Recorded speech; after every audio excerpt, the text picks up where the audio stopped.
આ તરફ દેવભૂમિ દ્વારકાથી સમાચાર મળી રહ્યા છે। ખંભાળિયામાં મેઘરાજાની તોફાની બેટિંગ જોવા મળી। ગ્રામ્ય વિસ્તારોમાં ધોધમાર વરસાદ પડ્યો। ભારે વરસાદથી નદી નાળામાં નવા નીરની આવક થઈ છે। ઠાકર શેરડી ગામનો ચેકડેમ સંપૂર્ણ ભરાયો છે। ધોધમાર વરસાદથી ખેડૂતોમાં ખુશીનો માહોલ છે। મગફળી, કપાસ સહિતના પાકને ફાયદો થશે।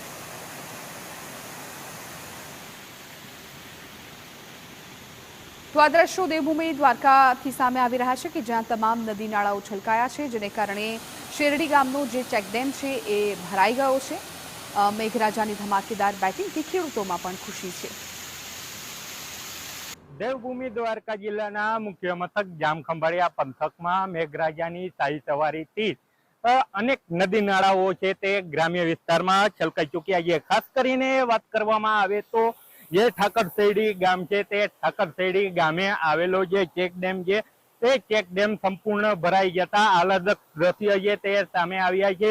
તો બીજી તરફ વાત કરવામાં આવે તો ખેડૂતોએ ખેતી કામ કર્યું હતું તેમાં વિરામ બાદ 15 દિવસના વરસાદે ફરી મેઘમહેર કરતા ત્યારે ખેડૂતોમાં ખુશીનો માહોલ જોવા મળી રહ્યો છે।